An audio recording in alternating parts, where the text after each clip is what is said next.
계속해서 하늘 문을 여는 예배와 기도, 오늘 네 번째입니다. 하늘 문을 여는 예배와 기도. 아멘. 네. 지난주 걸 우리가 잠깐 요약해 보면 여호와의 이름에 합당한 영광을 그분께 돌리는 것, 그것이 바로 하나님의 마음을 감동시키는 예배와 기도이며, 그것이 바로 하늘 문을 여는 예배와 기도이다. 기억나시죠? 그런데 하나님의 이름에 합당한 영광을 돌리는 게 뭔데요? 너무나 추상적이고 너무 두루뭉실한 게 아닙니까? 그게 아니에요. 아주 간단해요. 하나님을 하나님으로 대우해라. 하나님을 하나님으로 대접하는 예배. 역대상 16장 29절에 보니까 여호와 이름에 합당한 영광을 그에게 돌릴지어다. 시편 29편 2절에 여호와께 그의 이름에 합당한 영광을 돌리며, 시편 92편 8절에 여호와의 이름에 합당한 영광을 그에게 돌릴지어다. 그래서 여호와의 이름에 합당한 영광을 드리는 그 예배, 그 예배에 하나님이 오신다. 그리고 복을 주신다. 출애굽기 20장 23절, 너희는 나를 비교해서 은이나 금으로나 너희를 위하여 신상을 만들지 말아라. 신상을 만들지 말아라. 신상을 만들지 말아라. 이 말은 무슨 말이냐면, 성경에 이렇게 나와 있잖아요. 너희가 나를 무엇에 비할꼬? 우리가 하나님을 무엇에 비할 수 있겠어요? Nothing. 없어요. 근데 너희들이 나를 사람의 모양으로, 짐승의 모양으로, 땅바닥에 기는 그런 더러운 파충류의 모양으로, 물고기 모양으로 나를 그런 신상으로 만들어서 비유한 것이 그게 말이 되냐? 그게 말이 되느냐? 창조주를 피조물로 격화시키는 그런 일 하지 말아라, 그 말이에요. 이해되시죠? 그 어떤 형상도 하나님을 비할 수 있는 형상이 없어요. 없어요. 그래서 만들지 말라고 하는 거예요. 만드는 순간 하나님의 하나님 되심이 땅에 떨어지는 거예요. 만들지 마세요. 네. 그럼 어떻게 해야 됩니까? 예배해라. 그런 형상을 만들지 말고 예배를 해라. 그래서 하나님께서 뭐라고 말씀하세요? 네, 내게 토단을 쌓고 제단을 쌓아라, 그 말이에요. 토단, 흙으로 쌓은 단을 말하죠. 그 위에 내 양과 소로 내 번제와 화목제를 드려라. 번제와 화목제는 하나님과 우리 관계가 좋을 때 드리는 예배예요. 우리가 죄를 지었을 때는 속죄제와 속건제, 지금 하나님과의 관계가 좋을 때 번제와 화목제, 즉 예배를 드려라. 그러면서 이렇게 말씀하시죠. 내가 내 이름을 기념하게 하는 모든 곳에서 너에게 임하여 복을 주리라. 아멘. 내 이름을 기념하게 하는 모든 곳, 내 이름을 기념하게 하는 모든 곳, 이 의미를 좀 우리가 더 자세히 살펴볼 필요가 있어서 몇 개의 제가 영어 번역본을 찾아봤어요. 왜냐하면 원어는, 기념하다는 원어는 record, 기록하다, remember, 기억하다, 또는 honor, 존중이 여기다, 이런 의미들이 있어요. 근데 자, 영어 성경에 좀 몇 개를 보면 조금 더 의미가 클리어지는데, 예를 들어서 오늘 우리가 본 NIV 같은 경우는 Wherever I cause my name to be honored, 내가 내 이름을 존중히 여기고 높이도록 한 곳이면 어디든지, 그 말이죠. NASB나 ESB는 In every place where I cause my name to be remembered, 내가 내 이름이 기억되도록 한 모든 곳에. Contemporary English Bible은 In every place where I make sure my name is remembered, 내가 내 이름이 반드시 기억되도록 한 곳이면 어디든지, 그 말이죠. 근데 이 의미가 무슨 의미냐? 결국은 이건 전부 예배를 의미하는 거예요. 예배. 그래서 CEV, Contemporary English 버전을 보면 Wherever I choose to be worshipped, 굉장히 선명하다 했죠. 어디든지 내가 예배를 받고자 정한 곳이면. 누가 정해요? 그곳은 하나님이. 우리가 정해? 하나님 정해요? 하나님께서 그분이 예배를 받아주고 싶다라고 정한 곳이면 어디든지 그곳에서 드리는 예배에, 그 말이죠. 이해되시죠? 그 다음에 Message Bible, Every place where I cause my name to be honored in your worship, 너희 예배 가운데 내 이름이 존중이 여김을 받도록 한 모든 곳에. New Living Translation은 Build my altar wherever I cause my name to be remembered. 내 이름이 기억되도록 한 곳에서 너희가 예배를 드려라. 제단을 쌓으라. 그 말은 예배를 드려라. 이 말은요, 아무 데서나 예배 드리지 말라는 거예요. 내가 내 이름이 높임을 받도록 지정한 곳에서 예배 드려라 그 말이죠. 거기서 예배 드리는 곳이면 거기가 어디든지 간에 그러면 I will come and bless you. 내가 너희 예배관 가운데 찾아와서 너희에게 복을 주리라. 아멘. 아멘. 네. 다 동의하세요? 네. 그래서 하나님께서 약속하셨어요. 내 이름을 영화롭게 하고 내 이름을 존중히 여기고 내 이름을 높이고 내 이름에 합당한 영광을 드리는 그 예배 내가 간다.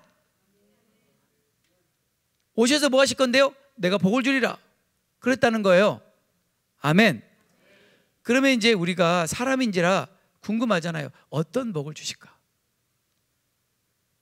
다시 말하면 하나님이 우리 예배에 오시면 어떤 일을 행하실까? 궁금하시죠? 네. 우리 예배 가운데 하나님 오시면 무슨 일이 벌어집니까? 보겠습니다. 출애굽기 23장 24절 27절. 너는 그들의 신을 경배하지 말고 가나안 땅에 있는 그 신들을 경배하지 말고 섬기지 말며 그들의 행위, 그들의 예배 행위, 아주 타락한 그 행위를 본받지 말고 그것들을 그 신들을 다 깨뜨리며 그들의 주상을 부숴버려라. 하나님이 기뻐하시는 것, 가장 기뻐하시는 것 몇 가지 중에 하나가 우상을 깨뜨리는 거예요. 우상을 부셔버리는 거예요. 그것이 아무리 값진 것이어도 하나님이 가장 싫어하는 우상이에요. 그걸 깨버리는 걸 하나님 너무나 기뻐하세요. 전에 어떤 분이 저한테 그런 이야기 하더라고요. 어떤 분 댁에 갔더니 부처상인데 뭐 인도에서 왔다나 너무나 비싸고 좋은 부처상이 있는데 그것만 보면 막 구역질 날 것 같고 그게 너무 보기 싫어요. 그래가지고 기도하고 말씀드렸다고 이거 좀 갖다 버리면 안 되겠냐고. 이걸 어떻게 버리냐고. 이 신주단지를 어떻게 버리냐고. 근데 그것 때문에 그 집안에 우환이 끊을 날이 없고 그것 때문에 맨날 집안이 불화하고 근데 그래도 안 버리시겠냐고. 그래가지고 결국은 버리시겠다고 약속을 하셨는데 가보니까 안 버렸더래요. 아까운 거예요. 그게 얼마짜리인데. 근데 저희 교회 실제 저희 초창기에 그런 일이 실제 하나 있었는데 뭐냐면 이 부부가 남편은 좀 제가 보기에 좀 쉐이키한데 와이프가 참 천사 같고 좋은 분이에요. 근데 이 집에 이 그림이 아주 비싼 게 있는데 진품이에요. 진품. 어마어마하게 비싼 그림인데 그 그림이 하나님이 기뻐하지 않는 그림이에요. 근데 이분들이 사람과 진리교회로 오셨네. 오셨으니 어떡하겠어요? 버려야지. 뻔뻔스럽게 안 버리고 교회를 다닌다? 그럴 수는 없잖아요. 맨날 찔릴 거 아니에요. 주일마다. 그래서 고민하다가 그 와이프가 대단한 와이프. 그 와이프가 남편 없을 때 가위로 잘라버렸어요. 그래서 버려버렸어요. 그거 팔면요 굉장히 비싼 돈인데 이 하나님이 싫어하는 걸 이거 왜 파냐고. 가위로 잘라서 버려버렸어요. 그런 사람 하나님이 얼마나 기뻐하신지 몰라요. 저 같으면 팔 것 같아요. 그분의 믿음이 훨씬 나아요. 하나님 이런 걸 무지하게 기뻐하세요. 아멘. 혹시 여기 계신 분 중에 혹시 집안에 혹시 이런 우상이나 이런 신주잔이 있으면 그냥 큰맘 먹고 하나님 한번 기쁘시게 해봐야 되겠다. 그리고 그냥 과감하게 망치로 깨부셔버리세요. 그래서 버리시면 진짜 그 순간 돌파가 일어날 겁니다. 하나님 무지하게 기뻐하십니다. 네. 자, 그렇게 우상을 다 깨버리고 그 다음에 어떻게 하라고요? 나를 예배해라. 나를. 25절에 내 하나님 여호와를 섬겨라. 내 하나님 여호와를 섬겨라. 그 말은 예배해라. 예배를 왜 섬기라고 번역하냐면 예배가 섬김이니까. 오늘날은 이렇게 가만히 앉아서 예배 드리시잖아요. 구약에서는 예배는 노동이에요. 네. 예배는 우리가 드리는 거예요. 뭘 드려요? 나를 다 드리는 거. 나를 다. 내가 산 재물이에요. 내가. 그 예배를 하나님 기뻐 받으신다. 아멘. 나를 드리는 예배가 내가 무엇을 하나님 앞에 아끼겠어요? 내 목소리를 아끼겠어요? 내 손을 아끼겠어요? 내 몸을 아끼겠어요? 뭘 아끼겠어요? 그래서 그렇게 하나님을 예배하면, 자, 하나님께서 어떤 일을 하시나 보겠습니다. 첫 번째, 너의 양식과 물의 복을 내리고. 첫 번째가 양식과 물이에요. 그러니까 양식과 물을 하면 또 사람들이 회개에 돈을 주셔야지 무슨 양식과 물, 냉장고에 먹을 거 잔뜩 쌓아놓고 물도 박스로 사놨는데, 그런 뜻이 아니에요. 그러니까 성경을 알아야 이 말씀이 이해가 되는 거죠. 이스라엘 백성들에게 있어서 양식과 물은 곧 비를 상징해요. 비. 이스라엘 땅은 하나님의 비를 내려주셔야만 양식이 있어요. 비를 내려주셔야만 먹을 물이 있어요. 하나님께서 비를 내려주시지 않으면 다 굶어 죽고 완전히 기근이에요. 그러니까 양식과 물의 복을 준단 말은 때를 따라 비를 내려주시겠다, 그 말이에요. 이게 너무 중요한 사실이에요. 이게 너무나 중요한 사실. 이스라엘에서는 이게 죽고 사는 문제예요. 이게 생계의 문제예요. 바로 내가 그 양식과 물의 복을 주리라. 때를 따라 비를 내려서 양식과 물이 풍성하게 해주겠다. 먹고 사는 문제를 내가 책임질 것이다. 그 말 아니에요. 아멘. 하나님이 그렇게 하시겠다고. 하나님이 우리 예배에 오시면 그렇게 하시겠다. 아멘. 그 다음에 너희 중에서 병을 제하리니. 제가 이 말씀 붙들고 기도합니다. 하나님이 약속하셨어요. 하나님이 우리 예배 가운데 오시면 너희 중에 병을 제하리라. 하나님의 약속이기 때문에 저는 이 말씀 붙들고 예배 때마다 기도하는 거예요. 깊은 기도를 위한 예배도, 주일 예배도 하나님 약속하셨으니까 우리 예배 중에 오셔서 병을 제하여 주세요.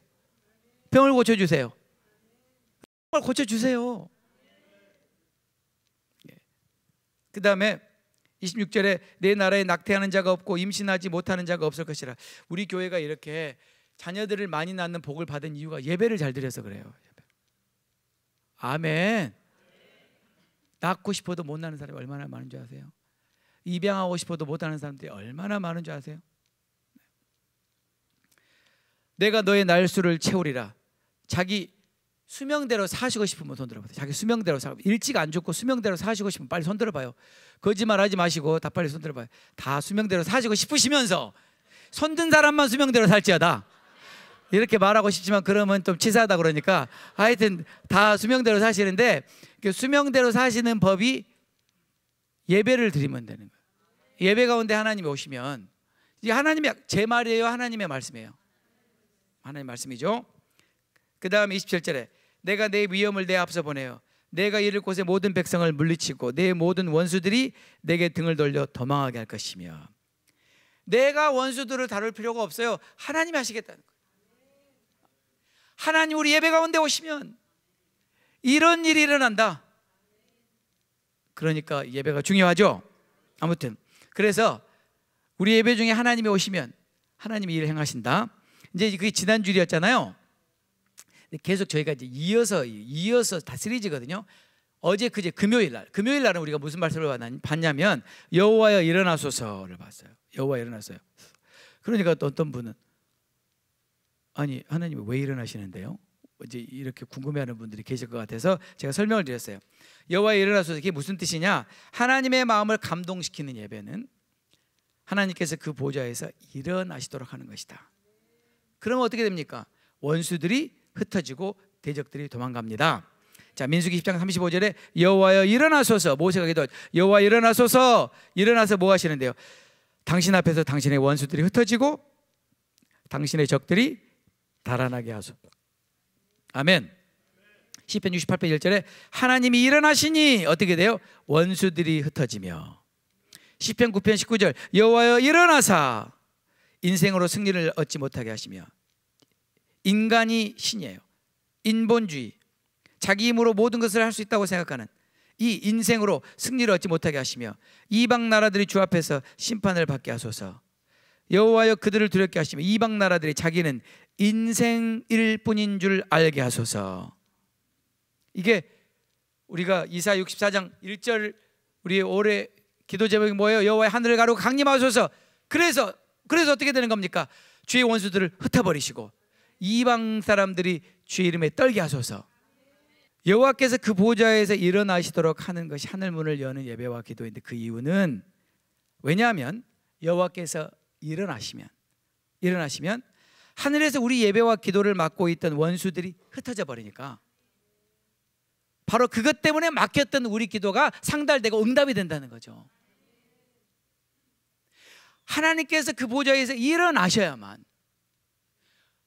우리를 막고 있던 원수들이 흩어져 버리니까, 가브리엘이 다니엘의 기도를 듣고 응답하신 하나님, 응답을 갖고 즉시 왔는데 막아버리니까 하늘에서 못 내려왔는데, 나중에 미가엘이 와서 도와서 그 하늘에 있는 바사국 군주를 없애고 난 다음에야 응답을 가지고 왔던 것처럼, 그걸 제가 급여를 설명한 거예요. 이게 너무나 중요한 컨셉인데 잘 몰라요, 사람들이. 그래서 그러면 이제 우리의 질문이 뭐예요? 그러면 이 하늘에서 가브리엘을 막았던 영적인 존재들이 누굽니까?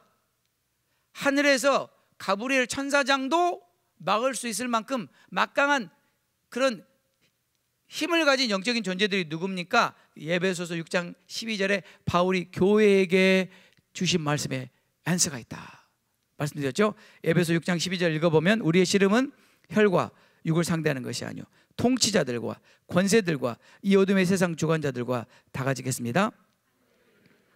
다시 읽겠습니다. The spiritual forces of evil in the heavenly realms. 이게 무슨 말이에요? 하늘에 악한 영들이 있다는 거예요. 하늘에. 그들이 하늘을 장악하고 있다. 그래서 가브리엘이 기도응답을 받아오는데 그것들이 막았다는 거예요. 그것들이. 이해되시죠? 그래서 제가 설명드렸어요. 우리의 기도의 대다수는 거기서 막혀요. 거기서 다. 그냥 응답이 안 되죠. 근데 하나님께서 그 보좌에서 일어나시면 그 원수들이 흩어져 버린다는 거예요. 그러면 우리 기도가 응답된다는 거예요. 그러니 얼마나 놀라운 일입니까? 그런데 그렇게 할 수 있는, 하나님께서 여호와께서 보좌에서 일어나시고 원수들이 흩어짐으로 우리의 기도가 응답되게 하는 유일한 방법은 예배밖에 없다. 예배. 근데 그것도 개인의 예배가 아니라 교회가 함께 예배할 때. 제가 굉장히 중요한 거 말씀드렸어요. 영적 전쟁의 차원이 개인의 차원이 있고, 그 다음에 교회적인 차원이 있고, 그 다음에 국가적인 차원이 있는데, 개인적인 차원은요, 개인이 기도하면서 내 안에 있는 미움, 시기, 질투, 욕심, 쓴뿌리, 용서 못하는 거, 개인이 하나님 앞에 기도하며 처리하는 게 개인이 영적 전쟁이에요. 개인의 생각 속에 있는 거짓들, 하나님의 진리의 말씀에 어긋나는 것들, 그것들을 계속 진리로 새롭게 하는 거, 이게 개인적인 차원의 영적 전쟁이에요. 근데 이거는 개인에게 유익이 있는 거예요. 개인에게. 근데 지금 에베소서는 그 말하는 게 아니에요. 에베소서는 지금 에베소 교회에게 교회의 비밀을 알려주는 교회론인 에베소서를 통해서 바울이 오직 하나님께서 교회에게만 주신 권세가 있는데 하늘에 있는 악한 영들을 대항하여 싸울 수 있는 건 교회밖에 없다. 교회가 전체가 함께 모여서 함께 예배를 드림으로 하나님의 마음이 감동하고 그분이 보좌에서 일어나실 때 그 하늘에 있는 영들이 순식간에 쫓겨가고 하늘이 열리게 된다는 거죠. 이렇게 어마어마하게 중요한 예배를 하나님은 개인에게 주신 적이 없습니다. 교회에게만 주셨어요. 교회에게만 주셨어요. 그렇기 때문에 교회가 함께 모여서 합심해서 하나님을 예배하고 기도하는 게 그렇게 중요한 거예요. 이것을 잊으시면 안 돼요. 이 영적 전쟁은 오직 그리스도의 몸인 교회에게만, 교회라는 공동체에게만 허락하신 권세입니다. 영적 전쟁입니다. 그러면 어떻게 하나님께서 보좌에서 일어나십니까? 우리가 시편 47편 5절 말씀을 봤죠. 하나님께서 즐거운 함성 중에 올라가신다. 나팔 소리 중에 올라가신다. 올라가신다는 말을 설명했어요. 히브리어로 올라, 그 말이 무슨 말? 하나님께서 너무나 기뻐하셔서 마음이 들뜨신다는 걸 표현하는 거예요. 그러니까 너무 기뻐서 일어나시는 걸 말하죠. 그런데 하나님께서 언제 그렇게 하시냐? 즐거운 함성 중에, 나팔 소리 중에. 근데 이 말씀만 보면 이해가 안 돼서 제가 설명을 했어요. 이 말씀은 시편 47편 5절은 성경에다 그렇게 써놔요. 다윗이 언약궤를 자기가 마련한 곳에 자기의 궁궐로 모셔 드릴 때 드렸던 놀랍고 특별한 예배의 장면이에요. 그 예배의 장면을 제가 금요일에 설명해 드렸죠. 설명해 드렸는데, 네, 이게 너무 중요한 예배예요. 자, 그게 제가 시간이 없으니까 하이라이트만 보여드립니다. 하이라이트. 역대상 15장 28절을 다 같이 읽겠습니다. 시작. 이스라엘 무리는 크게 부르며, 어떻게 불러요? 그게 영어에는 shout, shout, 함성이에요. 함성, 소리 지르는 거. 크게 부르며, 그 다음에 뿔나팔과 나팔을 불며. 있는 나팔 없는 나팔 다 나오죠. 뿔나팔은 양각나팔이에요. 일반 나팔은 은나팔이에요. 그 다음에 재금을 치며, 재금이 이거예요. 이거 시끄러운 심벌. 그 다음에 비파와 수금, 오늘 기타 친 기타, 현악기, 비파와 수금. 무슨 말이냐면 있는 악기 다 동원하는 거예요. 목소리 다 동원하는 거예요. 모든 걸 다 동원해서 큰 소리로. 그 다음에 악기를 어떻게 연주해라? 힘있게 연주해라. 포르테시모, 있는 소리를 다 내라. 이거예요. 이게 지금 무슨 난리가 난 것 같은 거예요. 이게 무슨 의미인지 아세요? 이걸 알아야지 이 성경이 이해가 되죠. 다윗의 마음에 특별한 마음이 있었어요. 하나님, 제가 하나님 모실게요. 다윗이 자기 집에 하나님 모신다는 의미는 무슨 말이냐면요, 다윗이 24시간 하나님을 섬기겠다는 뜻이에요. 하나님을 시중 들겠다는 뜻이에요. 내 인생은 없어요. 이제 하나님만 시중 드는 거예요. 그렇게 했어요. 다윗이 하나님, 저희 집에 모시고 싶어요. 저희 집에 오시면 안 될까요? 그래서 그 언약궤를 모시고 오는 거예요. 자기 집에. 근데 그 언약궤를 그냥 모셔오는 게 아니라 이 언약궤는 곧 이스라엘 백성들에게는 하나님의 뭐라고 그랬어요? 임재와 그 실존이라고 그랬잖아요. 하나님 그분이에요.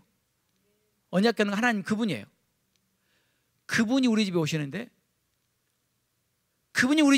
내가 그분을 어떻게 모실까? 다윗이 다 모여라. 유다 백성들 다 모여라. 모든 악기하는 사람들, 노래하는 사람들 다 모여라. 우리 하나님 우리 집에 들어오신다. 우리가 최고의 예배를 드려서 그분을 환영하자. 이게 그겁니다.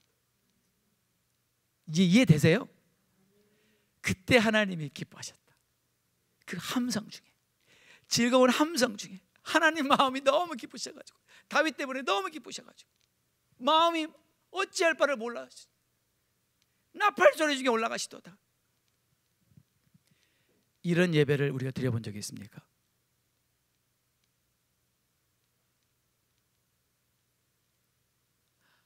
하나님이 기뻐서 어쩔 줄을 몰라 하세요.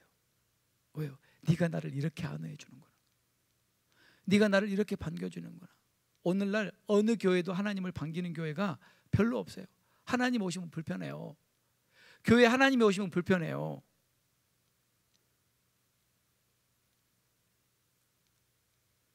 그래서 계시록의 마지막 교회 주님이 내가 교회 문 밖에 서서 두드리노니, 라오디게아 교회야, 나는 교회 안에 없다.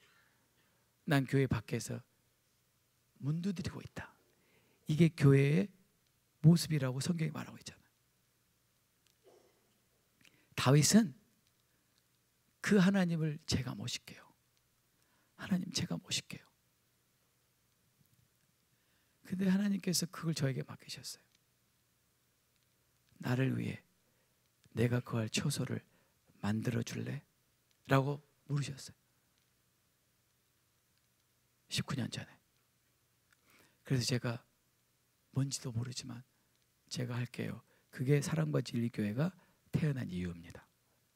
그게 사랑과 진리 교회가 존재하는 이유입니다. 그게 다윗의 심장입니다. 다윗의 마음입니다. 바로 그 이유 때문에 저희 교회에서 가장 중요하게 여기는 건 예배예요. 바로 그 이유 때문에 저희 교회에서 가장 중요하게 여기는 건 기도고, 가장 중요하게 여기는 건 예배 사역자와 기도자를 일으키는 것이 가장 중요해요. 부르심이니까. 왜 우리가 존재하는 이유니까. 왜 또 다른 교회를 시작해야 됩니까? 이것 때문이다. 그렇게 해서 오늘까지 오게 된 거죠.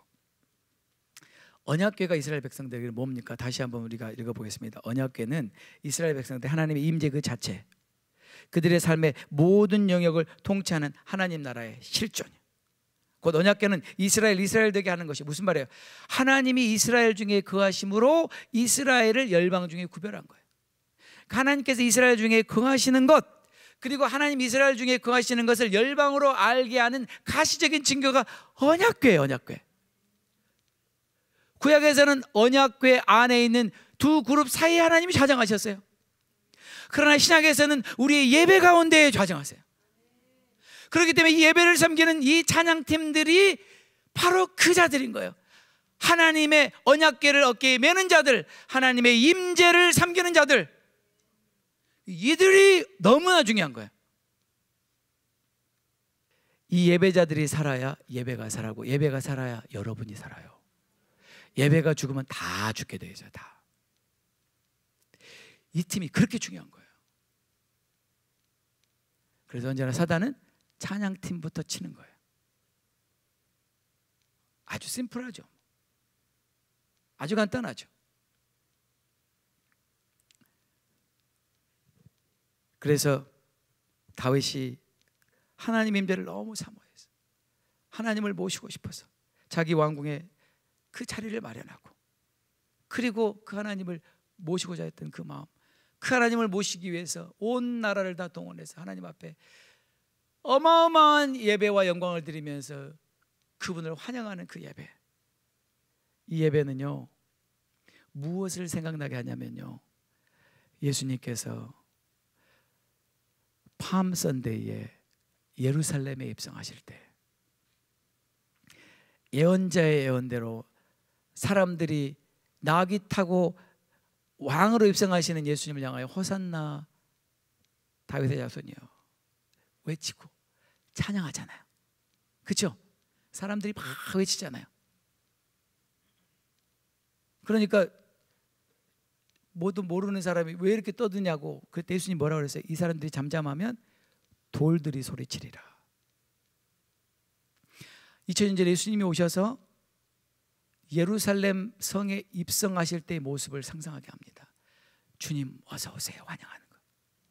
그리고 결국 이것은 다시 오실 주님, 주님 다시 오실 때 큰 천사장의 나팔 소리와 수많은 천군 천사들의 함성과 그들과 함께하는 수많은 그리스도의 신부들의 그 찬양과 열광 가운데 주님 다시 오실 거예요. 그때 우리가 뭐라고 말합니까? 우리는 마라나타 어서 오세요, 웰컴. 유대인들은요, 바루카바 바셴 아도나이, Blessed is he who comes in the name of the Lord. 그 장면을 연상하게 해요. 나를 왕으로 대접해 주는 곳. 왜요? 그분이 왕이시니까. 왕을 왕 대접하는 건 너무 당연한 거죠. 그 예배에 하나님이 오실 뿐만 아니라 기뻐하셔서 보좌에서 일어나신다는 거예요. 원수들이 다 흩어져 버려요. 그 이후로 다윗 왕국이 어떻게 되었어요? 성경에 보세요. 다윗이 나가는 곳마다 이기니라. 천하무적 다윗. 천하무적 다윗. 하나님이 그러셨어요. 내가 너와 함께하리라. 네가 무엇을 하든지 어디를 가든지 내가 너와 함께하리라. 너를 건드는 놈 내가 가만히 안 둘 거야. 다윗이 나가면 백전백승했잖아요. 왜요? 이것 때문에, 이것 때문에. 하나님이 평생 잊을 수 없는 다윗의 마음. 너는 나를 너희 집에 들어오게 해줬지. 그리고 나를 가둬놓고 면회도 안 한 게 아니라 24시간 나를 예배했지. 그거 아세요? 다윗이 다윗의 장막에 하나님 언약궤를 모셔놓고 우리 하나님 어떻게 섬길까? 우리 하나님 기뻐하시는 게 뭘까? 예배지. 예배하는 자들을 세워서 24시간 하나님 예배하게 하고 자기도 예배하고. 하나님 그 다윗을 잊을 수가 없어요. 잊을 수가 없어요. 그래서 그 후에 여러분 계속해서 다윗이 죽은 다음에도 하나님 뭐라고 하세요? 내가 내 종 다윗을 생각하여, 내가 내 종 다윗을 기억하여.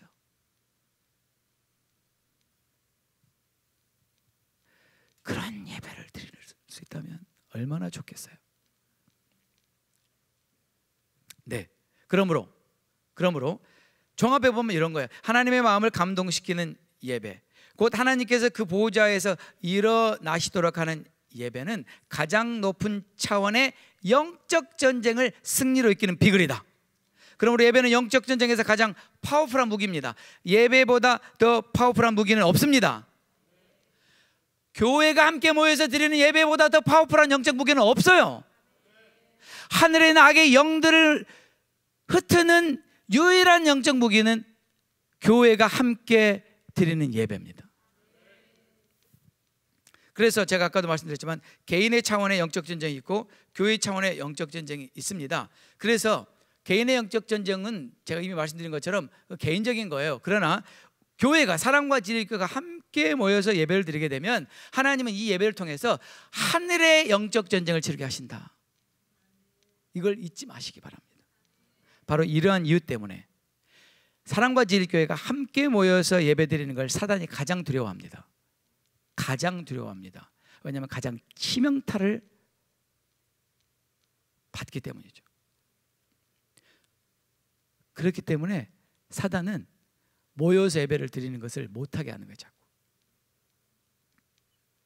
혼자 그냥 예배 드려, 혼자 기도해, 혼자 하면 되지 뭘 교회를 가. 그 새빨간 거짓말이죠.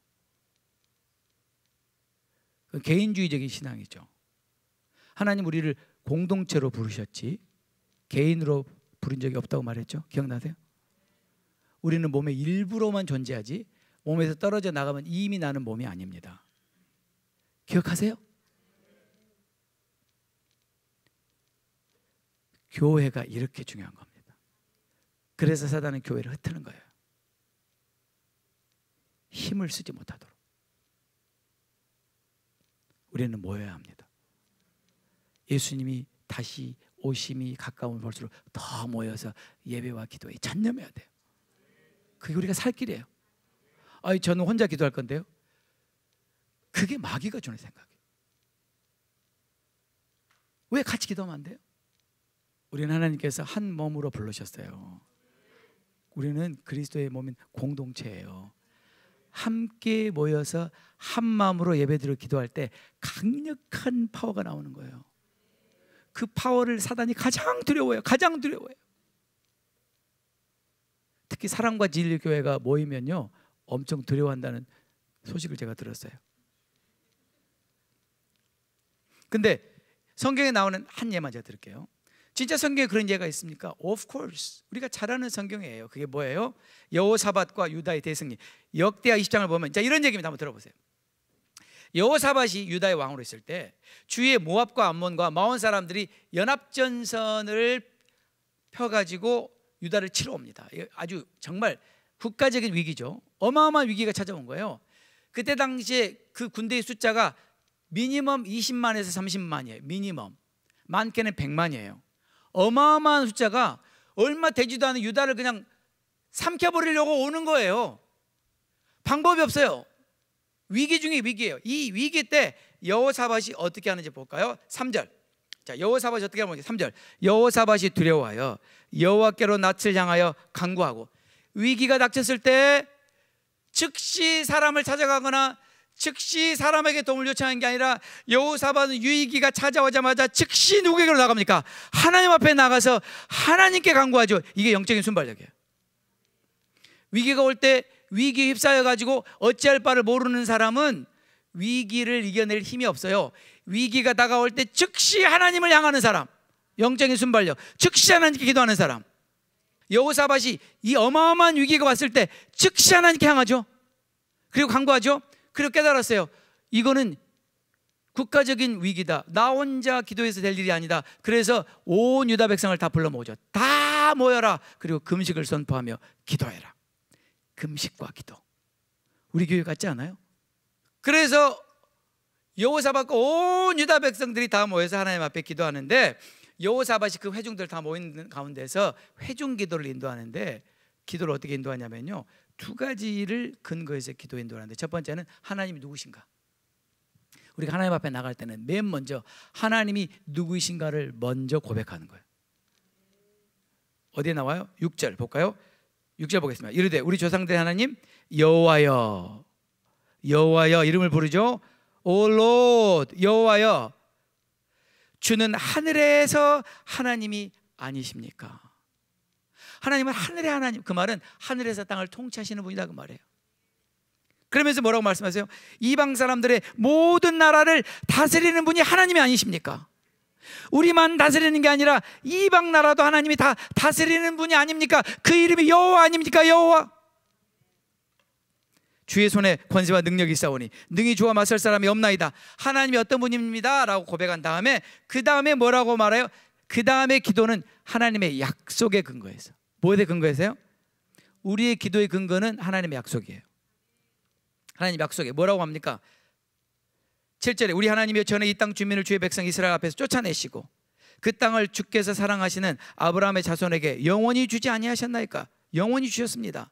8절 그들이 이 땅에 살면서 주의 이름을 위하여 한 성소를 주를 위해 건축했습니다. 누가요? 솔로몬이 성전을. 그리고는 솔로몬이 그 성전을 봉헌하며 뭐라고 기도했습니까? 만일 재앙이나 난리나 견책이나 전염병이나 기근이 우리에게 임하면 주의 이름이 이 성전에 있으니, 여호와 이름이 이 성전에 있으니 우리가 이 성전 앞과 주 앞에 서서 이 환난 가운데서 주께 부르짖으신즉 들으시고 구원하시리라고 약속하셨지 않습니까? 우리가 하나님께 기도하는 근거는 뭐라고요? 하나님의, 내 욕심이 아니에요. 내가 하고 싶은 걸 기도하는 게 아니에요. 하나님의 약속을 가지고 기도하는 거예요. 그런데 그렇게 기도하는 여호사밧과 유다 백성들의 태도가 보세요. 태도를 보면 12절에 우리 하나님이여, 저 사람들을 징벌하지 아니하십니까? 우리를 치러 오는 이 큰 무리, 이 어마어마하게 많은 무리를 우리가 대적할 능력이 없어요. 어떻게 할 줄도 모르겠어요. 그저 주님만 바라봅니다. 오직 주님만 바라봅니다. 오직 주님만 바라봅니다.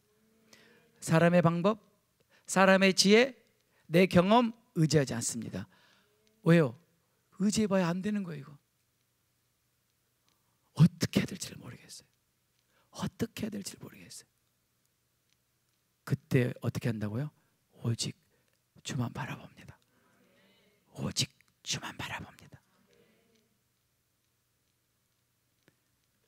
하나님 이 기도를 들으시는 거예요. 이 기도를 들으시는 거예요. 그래서 하나님이 즉시 응답하십니다. 누구에게? 레위 자손에게 응답하세요. 하나님 꼭 응답하실 때는 아무에게나 응답하시지 않고 제사장, 레위, 선지자들에게만 응답하세요. 왜? 그들의 부르심이니까. 그래서 응답하십니다. 이 싸움은 너희 싸움이 아니다. 이 싸움은 내 싸움이다. The battle belongs to the Lord. 그렇게 말씀하셨죠. 그러면 이스라엘 백성들은 뭐 하는데? 너희들은 믿고 그냥 나가. 내가 싸울 거야. 그랬죠? 아멘. 그래서 그렇게 하고 났더니 여호사밧과 온 백성들이 하나님 앞에 경배를 드리죠. 또 예배를 드려요. 그런데 그 예배를 드리는 가운데 특별히 레위 자손들이 한 것이 굉장히 중요한데, 그게 뭐냐면 19절에 레위 사람들은 항상 하나님께서 엑스트라 요구를 하세요. 항상 그앗 자손과 고라 자손에게 속한 레위 사람들, 어떤 사람들, 찬양팀은 일반 백성들하고 같으면 안 된다는 거예요. 찬양팀들은 서서 심히 큰 소리로, 무슨 소리로요? 큰 소리도 아니에요. 어떤 소리요? 심히 큰 소리로 이스라엘 하나님 여호와를 찬송하니라. 우리가 궁금한 게 뭐냐면 이런 거예요. 아니, 하나님, 아니 속삭여도 들으시면서, 그래요 안 그래요? 하나님, 내 생각을 말씀하시지 않으셔도 아시면서 정말 하나님 짓궂게 꼭 그렇게 심히 큰 소리로 찬송하라고 그럽니까? 그 이유가 있다는 거예요. 그거는 이번 주 금요일 날. 그래서 이 전쟁의 승리의 비결, 자, 이 전쟁의 승리의 비결 보겠습니다. 자, 여러분, 이 전쟁은 하나님의 전쟁입니다. 이 전쟁은 국가적인 차원의 전쟁입니다. 곧 교회의 전체 전쟁을 비유해서 설명하는 것이라고 볼 수 있죠. 자, 유다 백성들이 어떻게 승리했습니까? 승리의 비결 첫 번째, 여호와를 신뢰하라. 하나님을 신뢰해야 된다. 하나님을 신뢰하지 않고 이 전쟁 이길 수 없다. 하나님을 신뢰해야 된다. 그 다음에 하나님의 사람 선지자를 신뢰해야 된다. 그 말씀이에요. 그렇죠? 너희 하나님 여호와를 신뢰하라. 그래야만 견고히 서리라. 그의 선지자들을 신뢰하라. 그래야만 형통하리라. 하나님을 신뢰하고 하나님의 사람을 신뢰해라.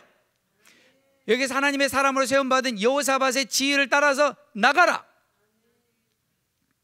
근데 여호사밧이 어떻게 하냐면요, 여호사밧이 이렇게 해요.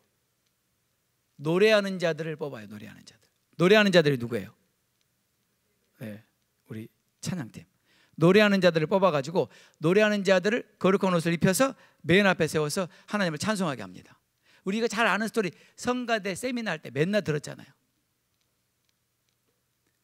노래하는 자들이 맨 앞에 섰다. 근데 노래하는 자들이 맨 앞에 서서 뭐 했냐면요, 그들이 하나님을 찬송을 했다는 거예요. 근데 성경에 뭐라고 나오냐면요, 그들이 그 노래와 찬송을 시작할 때 바로 하나님이 복병을 두어서 그들을 무찌르기 시작하세요. 무슨 말이냐면 이 영적 전쟁의 키는 노래하는 자들의 찬양에 있었다는 거예요. 이거를 볼 줄 알아야 되죠. 그러면 왜 노래하는 자들의 찬양이 이렇게 중요합니까? 오늘 제가 굉장히 중요한 얘기를 좀 하려고 합니다. 이것도 비밀이에요. 제가 지금까지 한 번도 공개한 적이 없는데, 놀라운 영적인 비밀 중에 하나가 뭐냐면요, 찬양팀에 예를 들어서 노래하는 사람이 예를 들어서 5명이라고 하면 5명의 목소리가 다 조금씩 은혜는 있어요. 그런데 하나님께서 그 중에 한 사람의 목소리에 기름을 부으세요. 그래서 그 목소리를 사용하세요. 그래서 그 사람이 찬양을 하면 나머지의 목소리가 같이 확 올라가요. 근데 그 사람이 안 하면 같이 떨어져요. 아주 이상하죠? 이거 왜 그러냐고 나도 몰라요. 근데 하나님 그렇게 하세요. 그래서 목소리가 너무 중요한데, 근데 목소리가 왜 중요하냐? 악기 100개가 못 당하는 게 목소리입니다. 그 이유가 있어요. 하나님은 영이시니 예배하는 자가 영으로 진리로 예배할지니라. 악기는 영으로 예배를 못해요. 사람이 연주해야 해요. 사람의 목소리는 영이 직접 나가는 거예요. 우리의 말은 영이요. 그래서 가장 파워풀한 거예요. 목소리를 따라갈 수 있는 악기는 이 세상에 하나도 없어요.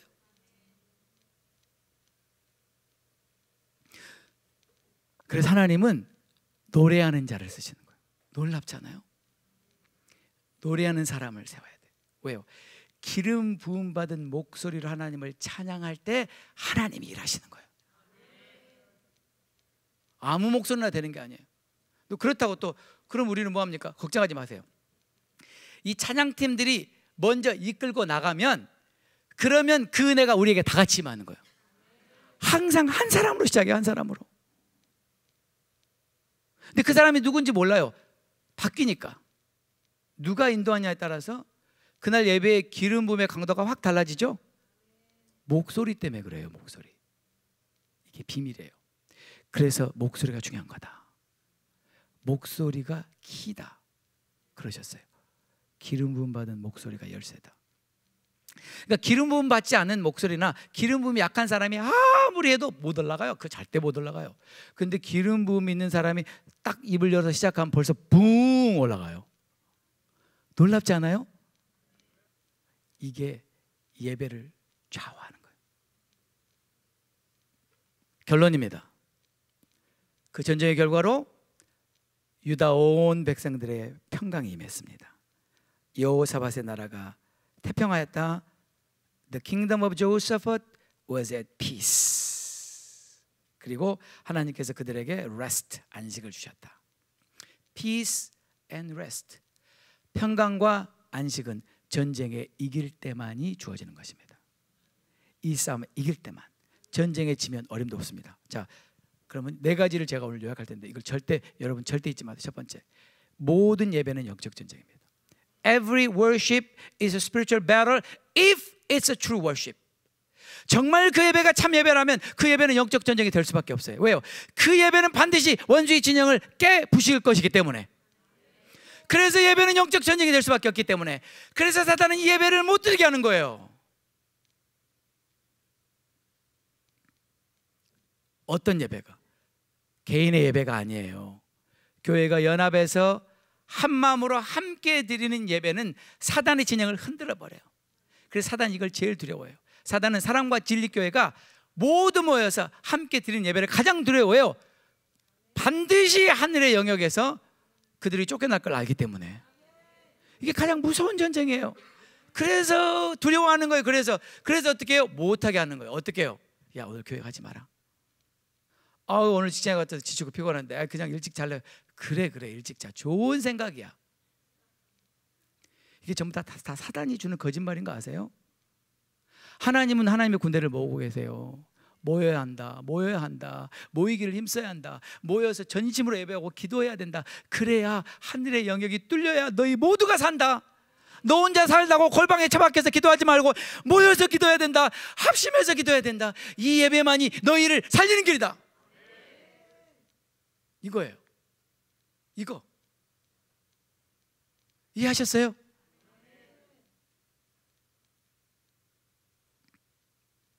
예수님을 믿는 자들의 공동체가 연합해서 함께 드리는 예배와 기도만이 하늘 문을 여는 예배와 기도인 이유가 여기 있습니다. 이 전쟁에서 이기지 않으면 평강은 없습니다. 우리는 반드시 이 전쟁을 치러야 하며 반드시 이겨야 합니다. 그럴 때 평강이 오고 그럴 때 안식이 와요. 예배가 이렇게 중요한 거예요. 이 세상에 예배보다 더 중요한 건 없어요. 예배에 버금가게 중요한 것은 순종이에요. 그것은 예배의 결과로 나오는 거예요. 예배 없이 순종은 불가능해요. 왜요? 예배 드리지 않고 뭘 순종해야 될지 알지 못할 뿐더러 예배를 통하지 않고는 순종할 능력을 받지 못합니다. 예배만이 순종을 가능케 하는 능력입니다. 이 시간 기도할 때 주님, 제가 예배에 대해서 너무 잘 몰랐습니다. 예배를 너무 가볍게 생각했습니다. 너무 소홀히 여겼습니다. 모든 예배는 영적 전쟁이다. Every worship is a spiritual battle if it's a true worship. 하나님이 그리스도의 몸인 교회를 연합해서 하나님께 드리는 예배를 통해 하늘의 전쟁을 승리로 이끄시기 원하시는 하나님의 그 뜻 깨닫게 하여 주셨사오니 주여 저희가 순종하기를 원합니다. 하나님 부르신 이 예배에 동참하기 원합니다.